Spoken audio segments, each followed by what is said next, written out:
नमस्कार, मेरा नाम गोविंद बिश्नोई है और मैंने फ़र्स्ट अटेम्प्ट में जेआरएफ क्लियर किया है। दिसंबर 2025 के अंदर मेरा फ़र्स्ट अटेम्प्ट था और मेरी सब्जेक्ट हिंदी है और मैंने फ़र्स्ट अटेम्प्ट में जेआरएफ क्लियर किया है।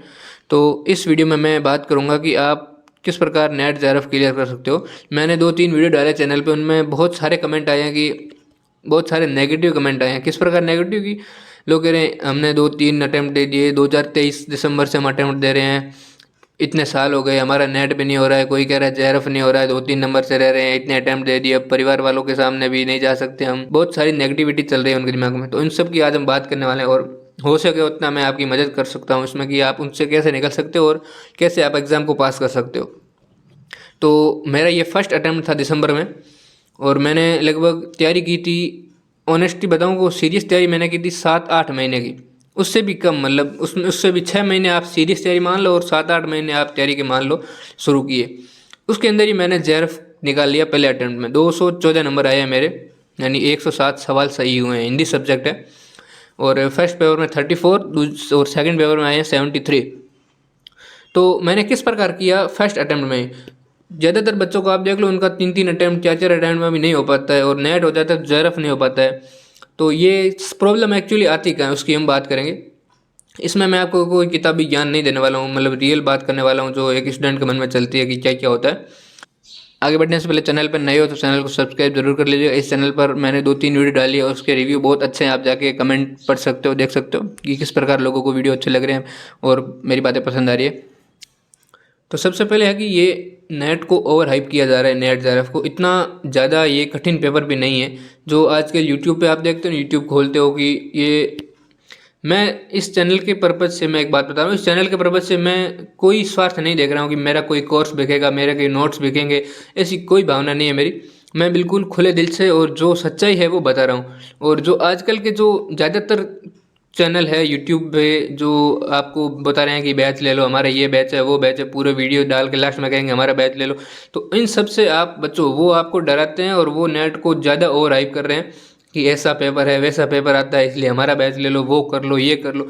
इन चक्रों में नहीं पड़ना है, आपको थोड़ा सा इनसे बाहर निकलना है, अपने दिमाग को थोड़ा ओपन करना है और सबको एक, मतलब आलोचनात्मक दृष्टि से देखो इन सबको कि कौन क्या कर रहा है। वो आपसे सोच विकसित होनी चाहिए कि कौन किस पर्पज से वीडियो बना रहा है, उसका उसके अंदर पर्पज, कौन सा पर्पज है वो आपको दिखना चाहिए, ठीक है।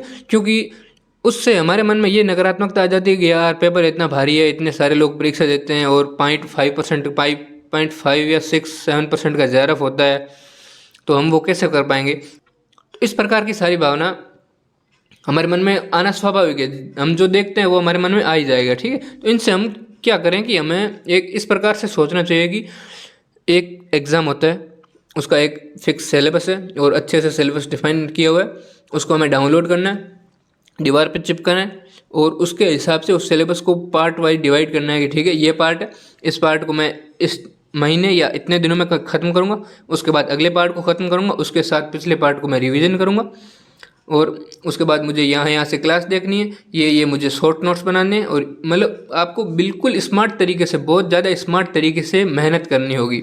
ओनली मेहनत से कुछ नहीं होगा, ओनली स्मार्टनेस से कुछ नहीं होगा, आपको दोनों का कॉम्बिनेशन लेके चलना है। ऐसे नहीं है कि पढ़ते रहो, दिन में 15-15 घंटे पढ़ रहे हो, कुछ भी पढ़ रहे हो, यूट्यूब खोल लिया, क्लास आ गई देख ली, क्लास आ गई बंद कर ली, मन हुआ तब कुछ देख लिया, PYQ मन हुआ तब कौन सी क्लास देख ली, कोई भी यूट्यूब खोला, कोई सर बता रहे हैं ये नहीं पढ़ा तो कुछ नहीं होगा। ऐसे ऐसे करने से ये बिल्कुल सत्य नहीं है कि उनसे आपका जेआरएफ हो जाएगा या नेट हो जाएगा, कुछ नहीं होने वाला है। मैंने इतनी केयरफुली इसकी तैयारी की थी कि मुझे इतनी दृष्टि आ गई थी कि मन में कि ठीक है मेरे लिए क्या सही है और क्या गलत है, ये आपको पता होना चाहिए कि मुझे क्या देखना है और क्या नहीं देखना। मैंने फिक्स लगभग 3 से 4 चैनल, उससे भी कम, लगभग 3 चैनल को मैंने सीरीज फिक्स फॉलो किया है और सिर्फ उनके ही वीडियो में देखता था, ठीक है। उसके अलावा मैं कुछ नहीं देखता था, भले वो कुछ भी लिख दे कि ये पेपर ला हूबहू ऐसा भी डाल दे तो मैं भी नहीं देखूंगा, मुझे पता है मुझे क्या देखना है। उतनी आपकी क्षमता होनी चाहिए कि आप चीज़ों को छोड़ सकते हो और चीज़ों को अच्छे से फॉलो कर सकते हो। उसके बाद अब आपने प्रीवियस ईयर क्वेश्चन को देखो। सबसे पहले मैं बात बता रहा हूँ वास्तविकता की, आप एक एग्ज़ाम की तैयारी कर रहे हो, उसके पिछले जो पेपर आ रखे हैं, 6 महीने बाद फिर से पेपर आ जाएगा, पेपर ही देने के लिए बैठे हो ना आप, पेपर देने के लिए पढ़ रहे हो, 6 महीने बाद फिर पेपर आ जाएगा। तो पेपर, पिछला पेपर आ रखा है, उस पेपर को निकालो, उस पेपर को अच्छे से देखो, अच्छे से कि ये पूछ क्या रहा है, पूछ कहाँ से रहा है, ये हमें क्या पढ़ना है, क्या छोड़ना है, कितना पढ़ना है, कितना डेप्थ में पढ़ना है और किन किन चीज़ों को हमें शॉर्ट नोट्स बनाना है, वो सारी चीज़ें आपकी डेवलप होनी ज़रूरी है। ऐसा नहीं कि आपने कुछ भी किताब खोली, जैसे कुछ साहित्य इतिहास की किताब खोल ली और साहित्य इतिहास पढ़े जा रहे हो, बहुत बहुत डेप्थ में पढ़े जा रहे हो, सब कुछ पढ़े जा रहे हो, वो ज़रूरी नहीं है। ज़्यादा ज़रूरी क्या है कि हम पिछले प्रश्न देखें और प्रश्न किस प्रकार पूछे जा रहे हैं, कि कोई रचना है, कोई कवि की रचना है, वो किस प्रकार पूछी जा रही है, या कौन सा साहित्य इतिहास का, मैं हिंदी की बात कर रहा हूँ, मेरा सब्जेक्ट हिंदी है, कौन सा साहित्य इतिहास का ऐसा पोर्शन है कि भक्तिकाल में कौन से फिक्स कवि है जिनसे पिछली बार सवाल आए थे और उससे पिछली बार किस कवि के सवाल आए थे। यानी मैं जैसे एक स्पेसिफिक बात करते हैं कि रचना, जैसे हिंदी में हमें प्रश्न पूछे जाते हैं कि ये रचना किसकी है या रचनाओं को मिलान से मिलाई, तो उनमें मैंने एक फिक्स पैटर्न देखा था कि पहले पूछा था आधुनिक काल के अंदर भारतेंदु युग और द्विवेदी युग, इन 2 युगों से पूछा था। उसके बाद मैंने उसका पहले वाला देखा, उसके अंदर भक्ति काल के पूछ रखे थे, तो मुझे लगा कि ठीक है, आधुनिक काल से पूछ लिया पिछले पेपर में, तो अब थोड़ा आगे बढ़ते हैं छायावाद और फिर उत्तर छायावाद की तरफ। इन सारी रचनाओं को और प्रगतिवाद, प्रयोगवाद, इन रचनाओं को याद करने की कोशिश करते हैं, इन रचनाओं को ज़्यादा ध्यान देने की कोशिश करते हैं कि इनसे सवाल आ सकता है। छोड़ना आपको आधुनिक काल को नहीं है। यानी आप समझ रहे हो कि इस प्रकार आपको पूरा एक थिंकिंग बनाना पड़ेगा कि सवाल किस प्रकार बन रहे हैं। वो आप PYQ देखोगे तो ही पता चलेगा, नहीं तो पढ़ने का कोई मतलब नहीं है। ऐसा नहीं कि मैं 2 महीने में पूरा सिलेबस कर लूँ उसके बाद मैं PYQ देखूँगा, बिल्कुल नहीं। ये आप बिल्कुल 2 महीने आप लगभग आधे वेस्ट ही कर रहे हो। उसमें क्या होता है कि आप PYQ देखोगे तो आपको पता चल जाएगा कि ठीक है ये चीज़ है, कोई लाइन पढ़ने लगोगे ना आप तो आपको समझ आ जाएगी इसमें से मुझे इस चीज़ को कैसे याद करना है या इस चीज़ को याद करना है कि नहीं करना है, बिल्कुल छोड़ ही देना है। वो आप सब PYQ देखोगे तो आपको पता चलेगा। जैसे आचार्य रामचंद्र शुक्ल की किताब आप पढ़ोगे तो उसके अंदर PYQ देखोगे तो पता चल जाएगा कि कौन कौन सी पंक्तियाँ पूछी हुई है और कौन सी पंक्तियाँ इंपॉर्टेंट है, कौन सा कवि इंपॉर्टेंट है।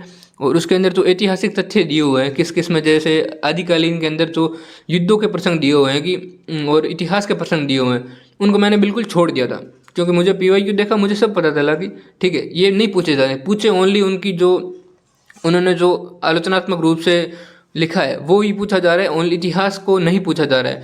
तो आप उसको छोड़ सकते हो। मैंने बीच में सीधे सीधे 2 पेज छोड़ रखे हैं कि मुझे ये नहीं पढ़ना है, मुझे पता है कि इनसे नहीं पूछा जाएगा। तो और इसके बाद बात करते हैं कि जो कमेंट कर रहे हो आप कि मेरा नहीं हो रहा है, 2 अटेम्प्ट में नहीं हो रहा है, 3 अटेम्प्ट में नहीं हो रहा है, फैमिली के सामने कैसे क्या चारा लेके जाएँ कि फैमिली भी अब सपोर्ट नहीं कर रही। तो क्या होता है ना कि हर एग्ज़ाम आपकी फिक्स मैच्योरिटी मांगता है कि आपकी दिमाग की क्षमता कितनी है, आप किसी चीज़ को कितने अच्छे तरीके से याद रख सकते हो और किसी चीज़ को कितने कम समय में समझ सकते हो। ये कम समय का मैं इसलिए कह रहा हूँ क्योंकि आपको फर्स्ट अटैम्प्ट में, जैसे जो नए हैं उनको मैं फर्स्ट अटैम्प्ट की सलाह दे रहा हूँ और जो अब अटैम्प्ट दे चुके हैं उनको कह रहा हूँ कि अगली बार में आपको क्या ध्यान रखना है कि आपके दिमाग, ये पेपर आपके दिमाग को देखता है कि आप किसी चीज़ को कितने समय में याद कर सकते हो।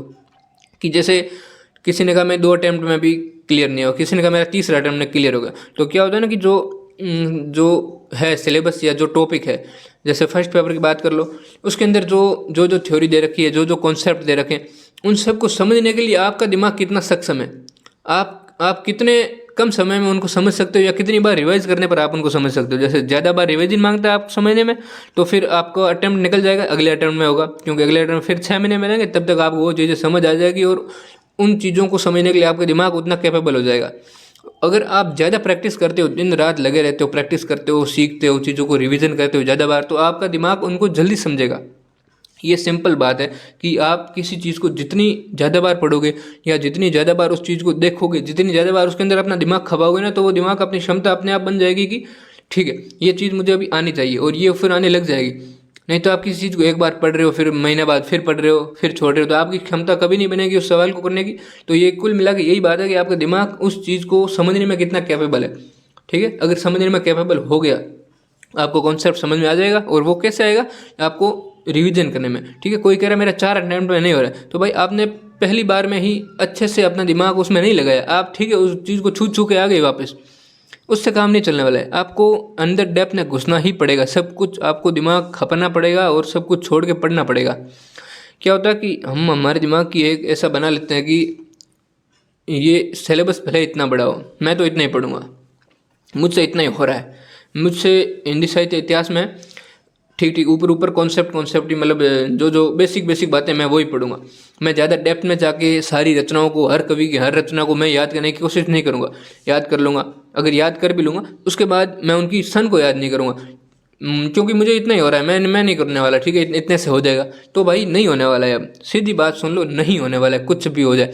आपको आप जितना सोच सकते हो ना, उससे फिर शुरू करो, ठीक है, कि इतना मैंने सोच लिया कि मुझे इतना पढ़ना है, फिर उससे शुरू करो कि अब मुझे पढ़ना है इससे ज़्यादा। कि आप किसी चीज़ को छोड़ नहीं सकते।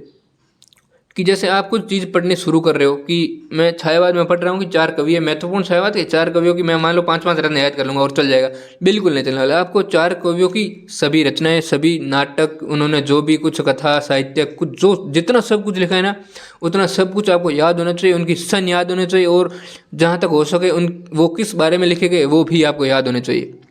इतना आप हर चीज़ को डेप्थ में पढ़ने लगोगे तभी आपका काम बनेगा, तब आप आत्मविश्वास आ जाएगा, ठीक है, कि मैंने पढ़ने में कोई कमी नहीं छोड़ी है, ठीक है। नहीं तो आप खुद एक बार सोच के देखो कि आपने जितने 3 अटैम्प्ट दिए हैं, जो कह रहे हैं कि मैं दिसंबर 2023 से तैयारी कर रहा हूँ, एक बच्चे ने कमेंट किया था, और मेरा नहीं हो रहा है, तो आप खुद सोच के देखो कि आपने क्या इस लेवल पर तैयारी की थी कि मुझे कुछ छोड़ना नहीं है। कोई कह रहा है कि आप सिलेबस 70% कर लो हो जाएगा, नहीं भाई, आप मर पूरा करके 90 या 100% करके तो देखो, एक बार ट्राई तो करो उस चीज़ को करने की।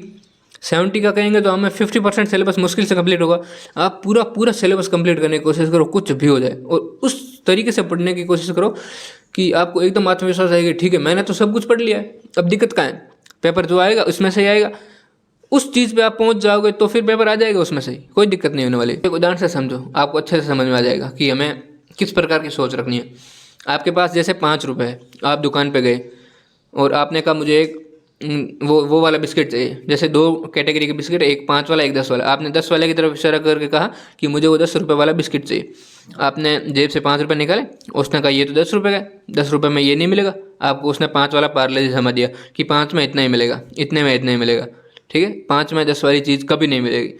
ये चीज़ आप अप्लाई करो अपने दिमाग पे कि आपने जितना पढ़ा है, जितना पढ़ा है उतना ही मिलेगा भाई, ठीक है। ऐसी इसमें कोई आप ऐसे मत समझो कि मेरी किस्मत नहीं है, ये नहीं है, वो नहीं है, ऐसा ब्ला ब्ला, ऐसी सारी चीज़ों को दिमाग से एक सीधे झटके में निकाल दो।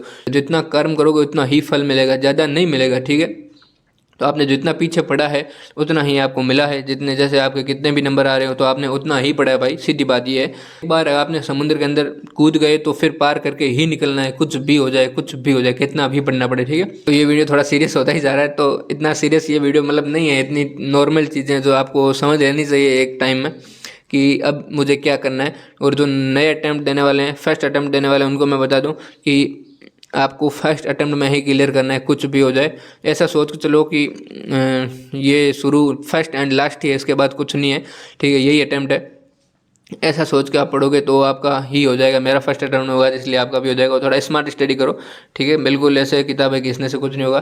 थोड़े शॉर्ट नोट्स बनाओ और थोड़ा एक अपनी सोचते रहो, सारे दिन सोचते रहो कि कैसे पढ़ूँ, किस प्रकार पढ़ूँ। ये सोच आपकी चलती रहनी चाहिए हर टॉपिक के लिए कि ठीक है, इसको मैं किस प्रकार पढ़ूँ, इसको मैं किस प्रकार पढ़ूँ। ऐसा नहीं कि ठीक है किताब डाली, पढ़ लिया, रख लिया, वो काम नहीं आने वाला। कहीं भी हो तो सोचो, सिर्फ किताब के बारे में सोचो, ठीक है, उस टॉपिक को मैं किस प्रकार पढ़ूँ, उस टॉपिक को मैं किस प्रकार पढ़ूँ, ठीक है, उस चीज़ को मैं कैसे लिखूँ, उस चीज़ को कैसे शॉर्ट नोट्स बनाऊँ। ये सारी चीज़ें आपके सारे दिन चलती रहनी चाहिए। मैं थोड़ा ज़्यादा मोटिवेशन की तरफ चला गया, तो ऐसा कोई इरादा नहीं। और जो मैं बता रहा था कि नेट को ओवरहाइप किया जा रहा है, तो आप जब नेट क्लियर कर लोगे या जेआरएफ क्लियर कर लोगे और आगे असिस्टेंट प्रोफेसर या पीएचडी की तरफ रुख करोगे, तब आपको पीछे मुड़ के आप जब देखोगे तो आपको लगेगा यार ये तो कुछ भी नहीं था, इतना ईजी था सारी चीज़ें। इससे आगे और भी बड़े काम करने हैं, जैसे मुझे पीएचडी करनी है जैसे, तो मुझे ये नेट जेआरएफ कुछ नहीं लगेगा कि ठीक है पढ़ना था, पढ़ लिया, हो गया, इतना ही। आपको फिर वो हैबिट हो जाएगी। फिर आप सोचोगे यार मैं तो फालतू में टेंशन ले रहा था। तो थोड़ी व्यस्तताएं थी इधर उधर, तो वीडियो रेगुलर नहीं आ रहे थे। तो अभी मैं इसके बाद से कंटिन्यू करूँगा कि आपको हिंदी की तैयारी किस प्रकार करनी है, कि हिंदी में जितनी भी यूनिट है उनको आप किस प्रकार पढ़ें, ठीक है। मैंने किस प्रकार पढ़ा था मैं अपने नोट्स दिखाऊंगा और आपको मतलब हर यूनिट के नोट्स दिखाऊंगा अलग अलग वीडियो में, कि आपको इस चीज़ को कैसे पढ़ना है, निबंध को कैसे पढ़ना है, नाटक को कैसे पढ़ना है, उपन्यास को कैसे पढ़ना है, या उपन्यास के नोट्स कैसे बनाने हैं, किस प्रकार चीज़ों को याद रखना है वो भी मैं बताऊँगा। और जो सारे नाटक वगैरह उपन्यास के पात्र हैं उनको भी कैसे याद रखना है वो भी मैंने किस प्रकार किया था वो भी मैं आपको बताऊँगा। तो आपको काफ़ी सारी चीज़ें सहायता मिलने वाली इस चैनल के माध्यम से, तो आप इसको सब्सक्राइब कर सकते हो और लाइक भी कर सकते हो। दिक्कत आ रही है तो आप कमेंट कर लीजिए। वीडियो थोड़ी लेट आ सकती है, ठीक है। और मैं फर्स्ट पेपर की भी यूनिट वाइज वीडियो बनाऊंगा, मतलब साइमल्टेनियसली एक ही ऐसा कुछ मैं वीडियो बनाने की कोशिश करूँगा। और आपको पसंद आए तो आप देखिएगा और चैनल को सब्सक्राइब जरूर कीजिएगा। वीडियो देखने के लिए धन्यवाद।